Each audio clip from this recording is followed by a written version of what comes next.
Nobody, Yeah. anyway, thanks for asking. It's okay to state that.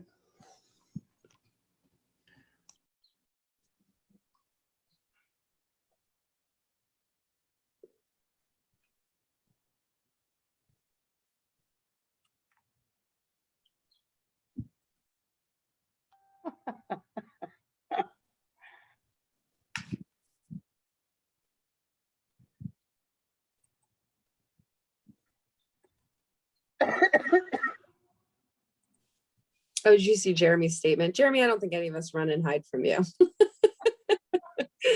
He feels neglected. Oh, he's got a hard job.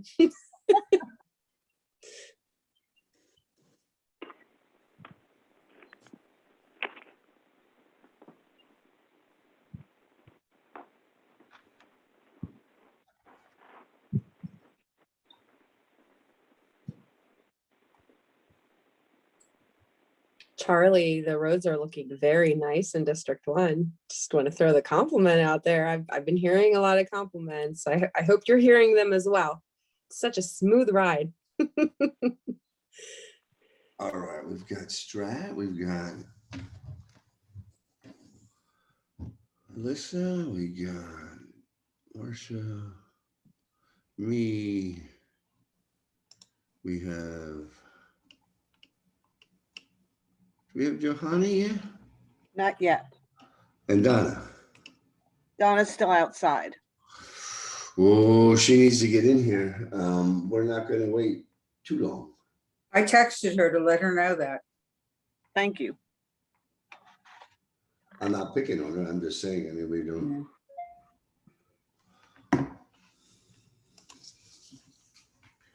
I'm sure we'd all like to be there, but it's, you know, sometimes. We're not all I Dream of Jeannie, right? Are you referring to my looks? I hear you're looking pretty good lately, actually. You better take that with a grain of salt. I don't know. Why don't you turn your camera on, Jeff? Let's see. Well, you know why? Because I don't even have a suit yet. Oh, come on. I really don't. Or I have old dress shirts. I got to go out and buy all new clothes. I'm getting suspicious. It's been many months, and now it sounds like my office is finally getting ready to open up. So I'm going to go out and get new suits. And when you buy suits, they all got to be tailored. I'm not one of these guys that can buy something off the rack, no big deal. Some guys are like GQ; they can just step into anything. Me, it's got to be freaking. Now, Jeff. You really got to doctor me up. Let's put it that way. Cut it out. Cut it out. But soon enough. And I'm just getting back to the gym. You know, I'm still dealing with my voice. I was at the ENT about a week ago. You ever get the camera up the nose? No. Oh, that was a lot of fun. Oh yeah, well don't sign up for that. Sounds fabulous. I know I go to the pulmonologist somewhere here in June. So I'm still dealing with post-COVID stuff. I mean, this stuff is, you know, it still eats at you a little bit. I don't have my full voice yet. Remember, I lost, a third of my vision in my left eye. I'm losing my voice. I'm not getting any younger. And this stuff on Monday nights doesn't help a lot. I had to say that.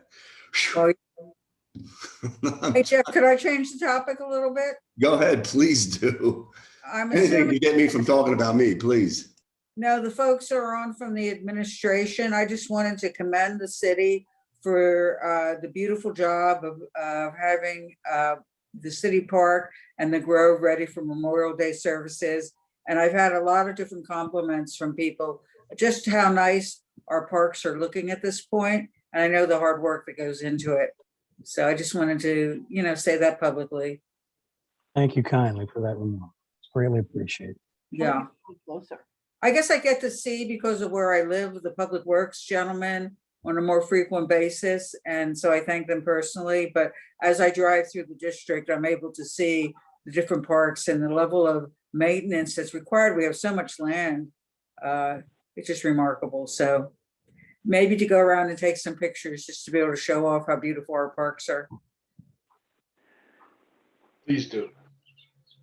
You're right, I Marcia. That Oh, go that ahead, was- Strat. up there at City Park yesterday, I had to go around the block twice, and I still couldn't get a parking space to stop. But it looks beautiful up there. Mhm.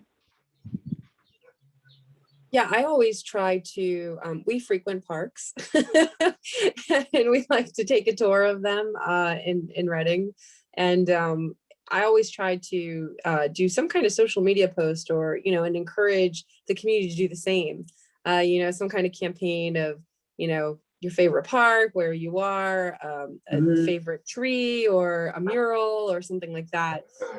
Because, when the community is sharing, that it goes a lot further, I think, than just the city putting forth, here's what we've done, here's what we do, here's where we are.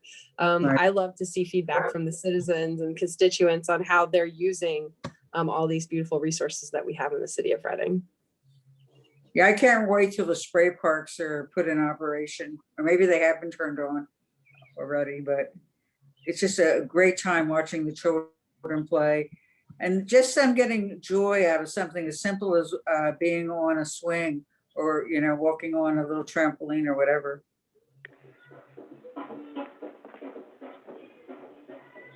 I'm sorry, not to break up all the fun. Who we waiting on here yet? Johanny?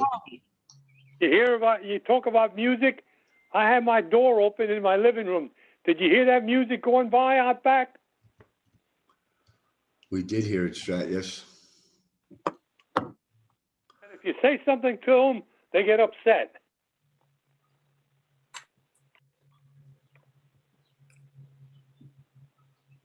Oh, there she is. All right, do we have Donna on board? Yes, Yep. Donna's with me in the office. Okay. Welcome, everyone. Let me pull up this agenda now. I should have done that by now, right?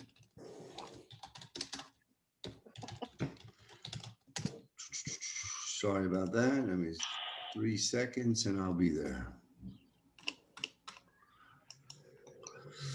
All right, June 1st, we have special meeting this evening. We're going to call this meeting to order. All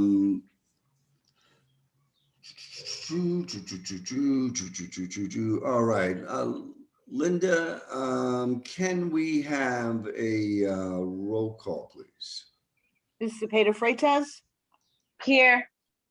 Ms. Goodman Hintershitz, Here, Mr. Marmaru, Here, Ms. Reed, Here. Ms. Sahelnick, Here, Ms. Ventura, Here. Mr. Waltman, President. Here. 7 present, none absent. All right, so Linda, do we have anybody signed up for public comment? No one is signed up to speak. All right, so we'll move on to the approval of our agenda, and our agenda is limited this evening to 2 resolutions. Any objection to the approval of the agenda? All right, if not, the agenda is approved. We're going to move on to the resolutions. The first resolution is 52-2021, ratifying the ASME 3799 contract. This was tabled at the May 24th regular meeting. Is there a motion, please? so moved. It's been properly moved and seconded. The floor is open up for any comments.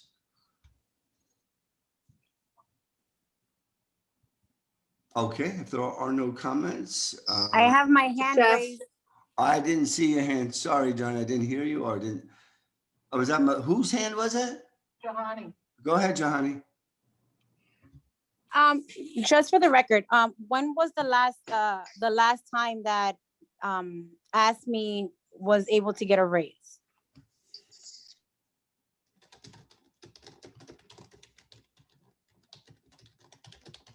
That precedes my time with the city. I wouldn't be able to answer that. Has Jamar been granted access? Last year is what Jamar has put in the chat last year. 2.5%. And he's on now. Can we please explain to the public why the request is for a 4% increase for this year and the following year, please.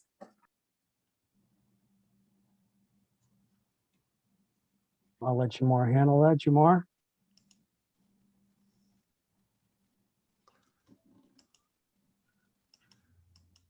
You're still muted.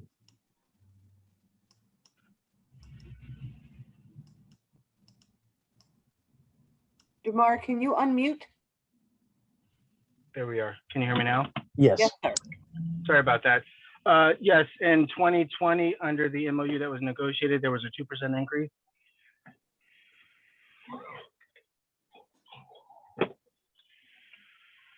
All right, additional comments or questions? Yeah, I wanted an explanation for the public so that everyone is fully aware, we're clear and transparent, why we're proposing a 4% increase versus the 2.5 that we originally allocated for this budget year. Yes, through the negotiation process, we agreed to a 4% increase because that was allowable under the provisions of the Act 47 exit plan, which govern the maximum allowable wages for each bargaining unit, as well as management employees. I would state too as well, Johanny, if you state something into budget, you almost take away your bargaining position. So you do have to be careful with that. Hoping that you've covered most of the costs in what you do budget, understanding there may be additional costs based on the ending point of the negotiations. Are there additional questions? Council President, this is Frank. Yeah, I don't know, would this be the proper time to? I think this would be the proper time. If Okay. you have a comment from, it'd be better now than after the vote. Okay, so I will be reading the following prepared statement on behalf of the mayor. These are his words in regards to the vote that's about to take place in regards to ASME's contract. I am very pleased to present to City Council the contract between the American Federation of State, County, Municipal Employees, which is ASME Local 3799, and the City of Reading.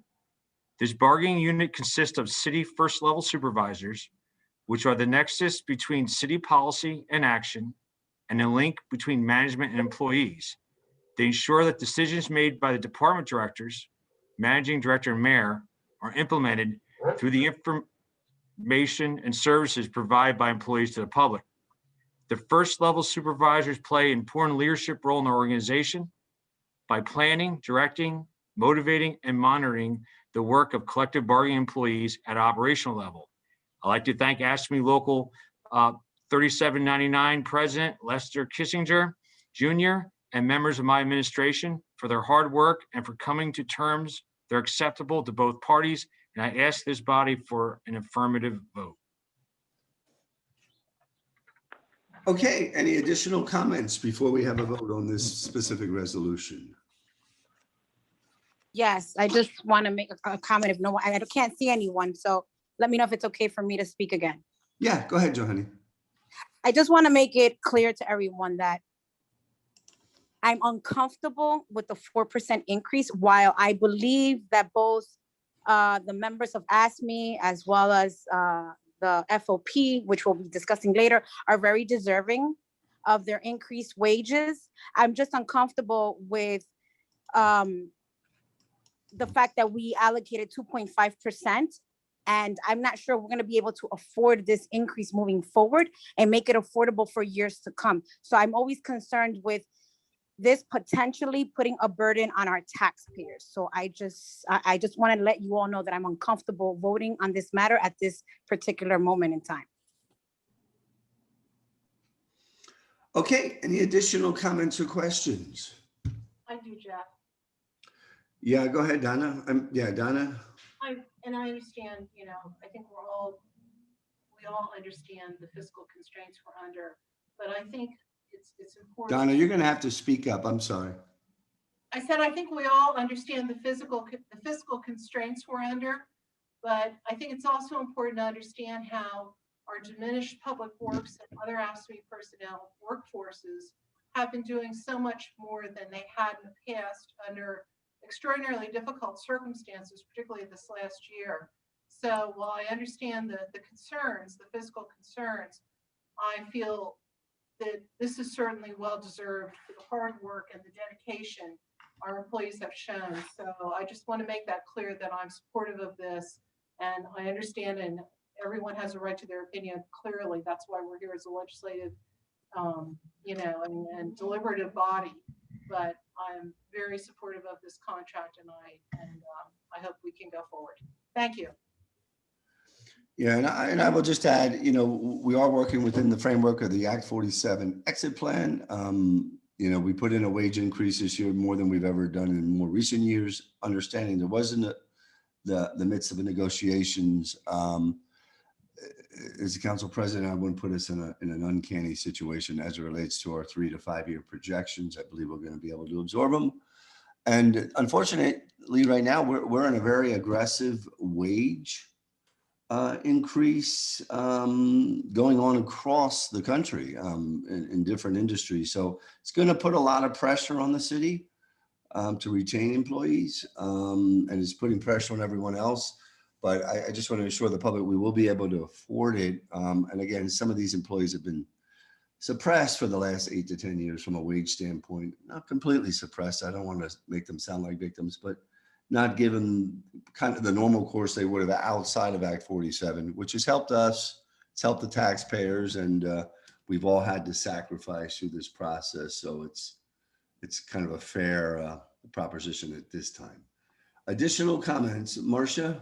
Yeah, thank you. First, I had a question for the administration, and following that, a comment, because we always want to make sure we're fiscally responsible. And because it was pointed out that we were budgeted for a 2.5% increase, how do we absorb that within our current budget framework? And I don't know whether Jamar or Abraham can answer that. Yes, I'm happy to answer, Counselor.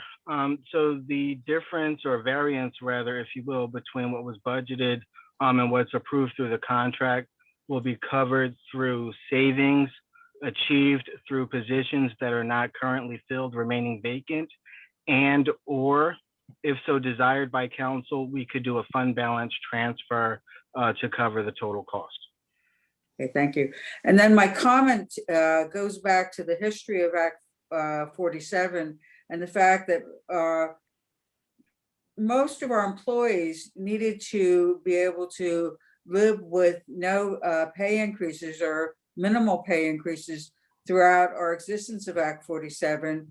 And there's a time that starts to weigh on the quality and the ability of staff to be able to do services. Not to say we aren't doing quality services, but saying that at times we are short of staff because our wages aren't competitive.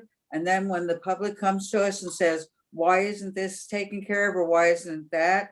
It's not because our employees aren't good and hardworking. It's because we aren't able to be competitive and retain people. So there's a balancing act we always do. And that was why I asked the question about where it stood with the budget, is that if we're able to afford this within this year's budget, and our workers definitely deserve to be able to be considered, considering the sacrifices they've made in the past, that we need to move ahead and approve this contract negotiation. All right, additional comments? Yes, so are we confirming that we're able to afford it for this year and the next year, correct? That is correct, Counselor. It's a 2-year contract. And just for the record, I know we allocated 2.5% increase for this year. That has not been issued. That increase has not been given to the ASME members. That is correct, because their increase is governed by the bargaining agreement, not necessarily the budget. Thank you. And what I also said during the budget discussions and deliberations last fall was that it would be subject to change pending the outcome of the collective bargaining negotiations for all of the units. All right, additional questions, anyone? Lucy? Yes, thanks, Jeff. My understanding is that the one of the priorities of the mayor and the administration was for the Director of Public Works, Charlie, to focus on a suggested reorganization of the Public Works Department. And I'd just like to confirm that what has been negotiated and what's been presented beyond the financial impact and the opinions that we, and advice that we've given is financially sound, that this also reflects the future strategies of what we're looking at in terms of reshaping our Public Works Department.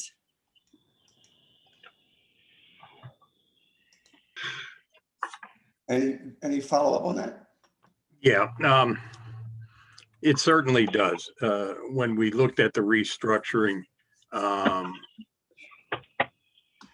we put people at certain levels and shifted people around. I'd like to just give you a little history. When I started in Public Works, we had a level of management called superintendents. There was a superintendent of streets, a superintendent of parks, a superintendent of recreation, which was then in Public Works, superintendent of public properties. And through attrition and whatever else happened, as the superintendents left, these first level supervisors all came to me and said, you don't need to fill that position. We can run this. And they have done it for years. These first level supervisors are the people that make Public Works tick. I don't know what we would do without them, and they're certainly deserving of this. All right, additional comments or questions on this resolution? If not, Linda, can we have a roll call, please? Motion was made by Counselor Reed, seconded by Counselor Goodman Hendershitz to adopt Resolution 52, 2021, which ratifies the AFSCME 3799 contract. Ms. Cepeda Freitas, No. Ms. Goodman Hendershitz, Yes. Mr. Marmaru, Yes. Ms. Reed, Yes. Ms. Sahelnick, Yes. Ms. Ventura, Yes. Mr. Waltman, President. Yes. 6 yeas, 1 nay. Okay, the next resolution is Resolution 53-2021, ratifying the FOP contract. This was tabled at the May 24th regular meeting. Is there a motion, please? So moved. Second. It's been properly moved and seconded. Are there any comments? This is Frank. I have Yeah, Frank. yes, sir. I'll be reading a prepared statement on behalf of the mayor. After several months of good faith negotiation, I'm very pleased to present to City Council the contract between the Fraternal Order of Police Lodge Number 9 and the City of Reading. Since the beginning of my administration, I have embraced the public mandate to build a better Reading together, and have done so by providing foundational pillars that frame our path to success in this endeavor.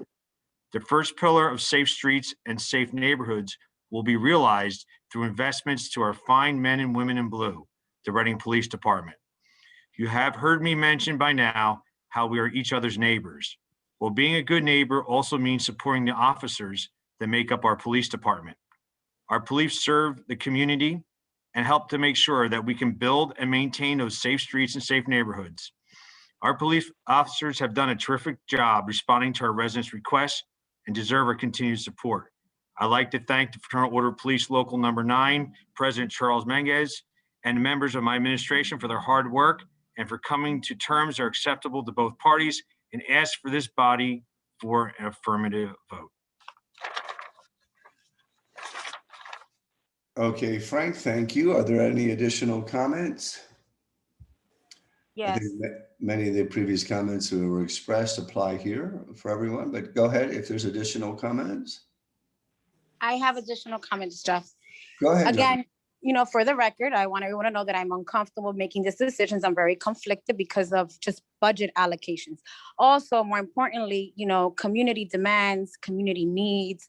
While I believe that our officers are very deserving of an increase and we want to retain our qualified officers, I also do believe that we should consider adding more community coordinators or more community officers per district. The key to building, we have to successfully build and sustain relationships with our community members. So I'd like to see money being utilized for more of that engagement to take place. I mentioned, the creation of possibly even an auxiliary police, which I know is in the FOP contract. So again, while I believe that our officers are very deserving, just like our ASME employees, I always get very concerned on how we spend money and making sure that, we're being responsible and that we're thinking for years to come and how do we sustain this annual increase. Thank you. Additional comments, anyone? I do. I just want to say, I think some of those things that have been discussed in the broader community are ideas that, maybe down the road, the police department will bring to us as supplementary efforts. As the chief has explained to all of us, we have a challenging time just keeping our force as it is fully employed. And we have to make sure we shore up the main line before we can really look at auxiliary approaches. I understand, a lot of people have a lot of ideas, but at the end of the day, I'm going to rely on the chief and the administration to guide us where they need us to be. Doesn't mean, Johanny, that some of the things you're talking about, I'm not open to, but I want to make sure we have a very sound police department first, because public safety is first. And these young men and women are the ones we're called upon, to protect any one of us at any given moment. We never know what can happen at any given moment, and we rely on them to be there and to protect us. And it's important. It's nice to have new concepts, and I'm all for that, but it's important to have that baseline protection in place. And I think this was a valiant effort on behalf of the administration to try to get as fair an offer as they could to the police, who again, fire and police, I just never feel like we could pay them enough, honestly. We only have so much in the pot, and we try to be as fair as possible. And we also need to support them by being their eyes and ears as well, so that we can help not only protect our lives, but protect theirs. So I just want to make those comments. It's a very sensitive issue. Johanny's made some very great points in this process as well, and I want to commend her for that. So are there additional comments? Jeff? And then Marcia. Marcia, do you want to go first? No, go on, Lucine. Okay. I want to state that I have full confidence in all those who have been negotiating in the terms of this contract. And I know that it's been a long process, and that, we have been presented with the information, and each of us has that responsibility to review, and to bring us to this decision today. That being said, I believe that coming out of a period of restraints or restrictions from Act 47 will give us the ability to navigate as a city to determine whether, we need to allocate more positions for more officers, or whether we need to allocate funding to increase the pay of the officers, and be able to set those parameters for ourselves as we come through that journey of navigating out of Act 47. We're also navigating out of a period of a pandemic and extreme social unrest. And that gives us the opportunity to be able to have difficult but important and meaningful conversations as to how to better provide all resources that are necessary for our community to feel safe. And so I hope that we will continue to open and continue that dialogue, because all of these things have to occur. So one cannot occur without the other. Just because we are approving negotiations for contracts right now doesn't mean that the conversations and ideas and, moving forward will stop or not continue. And I want to remind our community that it's an opportunity to move forward and have those thoughtful conversations and dialogue. All right, additional comments, anyone? Marcia, Jeff? sorry, go ahead. Oh, thank you very much. First, I want to just revisit historically. When the city was incorporated, the one part of the charter of the city requires public safety as one of the primary responsibilities. And even though it's changed over the year, I have found that the Reading Police Department has always been ready to adapt to the changes, to be innovative in the approaches that they use. I think the challenge has been to retain police officers when at times and currently our salaries may not be as competitive as necessary, and always having that balancing act of what our citizens can afford, but also what our citizens need in terms of public safety.